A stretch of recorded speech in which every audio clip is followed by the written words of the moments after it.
வணக்கம் நண்பர்களே. தமிழக பெண்கள் அனைவருக்கும் ஒரு நற்செய்தி வெளியாகியுள்ளது. அதன்படி தமிழகத்தில் உரிமை தொகை திட்டம் குறித்த ஆட்டம் இன்னும் முடியவில்லை. இனிமே தான் ஆரம்பமாக போகிறது. அதாவது தமிழக அரசியல் களம் இப்போது 1000 ரூபாயை தாண்டி 2000 ரூபாய் அல்லது 2500 ரூபாய் என்கிற இலக்கை நோக்கி நகரத் தொடங்கிவிட்டது. 2026 சட்டமன்ற தேர்தலை மையமாக வைத்து ஆளும் கட்சியும் எதிர்க்கட்சியும் புதிய கட்சியும் ஒரே நேர்கோட்டில் வந்து நிற்பது தான் தற்போதைய ஹாட் டாபிக். தேர்தலுக்கு பிறகு தமிழக பெண்களுக்கு கிடைக்கப் போகும் 2 மிக முக்கியமான செய்திகளை பற்றி இப்போது இந்த வீடியோவில் சுருக்கமாக தெளிவாக பார்க்கலாம். வீடியோக்குள்ளே போகிறதுக்கு முன்னாடி நம்ம சேனலுக்கு புதுசாக வரீங்க அப்படின்னா மறக்காமல் சப்ஸ்கிரைப் பண்ணிவிடுங்க. அப்படியே பக்கத்தில் இருக்கக்கூடிய பெல் பட்டனை கிளிக் பண்ணிவிடுங்க. அப்போ இது போன்ற முக்கியமான தகவல்படும் போது நோட்டிஃபிகேஷனாக உடனுக்குடன் வரும். வாங்க வீடியோக்குள்ளே போகலாம். மக்களே, தமிழகத்தில் தற்போது உரிமை தொகை திட்டத்தின் கீழ் காத்திருப்போர் பட்டியலில் உள்ள லட்சக்கணக்கான பெண்களுக்கு அதிவிரைவில் நல்ல செய்தி காத்திருக்கின்றன. உரிமை தொகை திட்டத்தில் தகுதிகள் இருந்தும் கூட பல தொழில்நுட்ப காரணங்களாலும் கடுமையான விதிமுறைகளாலும் லட்சக்கணக்கான விண்ணப்பங்கள் நிராகரிக்கப்பட்டு இருந்தன. இப்போது அந்த சூழல் மாறப்போகிறது. இப்போதுதான் தமிழகத்தில் சட்டப்பேரவை தேர்தல் முடிவு பெற்றது. இதற்கான தேர்தல் முடிவுகள் மே 4ஆம் தேதி வெளியாக உள்ளன. தேர்தல் முடிவுகள் வெளியானவுடன் புதிய விண்ணப்பதாரர்களை இணைக்க புதிதாக பொறுப்பேற்கும் அரசு தயாராகிவிடும். அது எந்த கட்சியாக இருந்தாலும் சரி, திமுக, அதிமுக, தவேக என யார் வெற்றி பெற்றாலும் கண்டிப்பாக பணம் வழங்கப்படும். இதற்காக புதிய பயனாளிகளின் பட்டியல் வெளியிடப்படும். தகுதியில் ஒரு பெண் கூட விடுபடக்கூடாது என்கிற இலக்குடன் விதிகளில் சில தளர்வுகளை கொண்டு வர 3 தரப்புமே முடிவு செய்துள்ளன.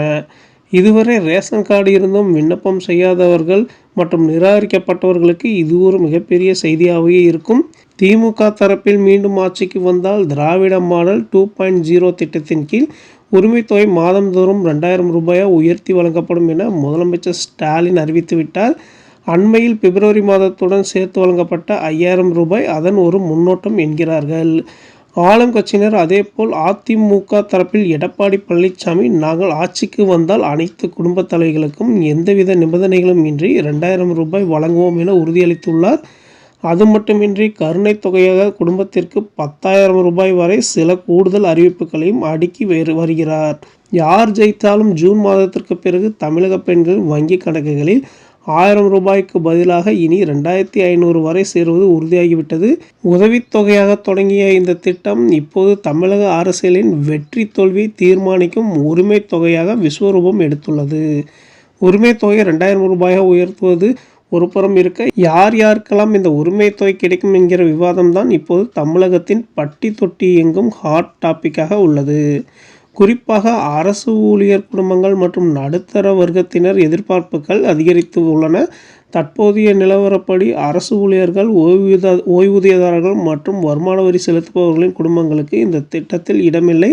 ஆனால் அனைத்து குடும்ப தலைவர்களுக்கும் என்கிற வாக்குறுதியை எதிர்க்கட்சிகள் முன்வைப்பதால் ஒருவேளை ஆட்சி மாற்றம் ஏற்பட்டால் இந்த விதிகளில் பெரிய மாற்றம் வரலாம். அதாவது தற்போதுள்ள 1.31 கோடி பெண்களுடன் விடுபட்ட ஏழை எளிய குடும்பங்களுக்கு முன்னுரிமை என்கிற நிலை இருக்கிறது. எனவே உயர்மட்ட அரசு ஊழியர்களை தவிர்த்து கடைநிலை ஊழியர்களின் குடும்பங்களுக்கு வாய்ப்பு கிடைக்குமா என்பதுதான் இப்போதைய சஸ்பென்ஸ். இந்த தகவல் தங்களுக்கு பிடித்திருந்தால் நம்ம சேனலை ஒரு லைக் பண்ணுங்கள், ஷேர் பண்ணுங்கள், முடிஞ்சால் சப்ஸ்கிரைப் பண்ணிக்கங்க.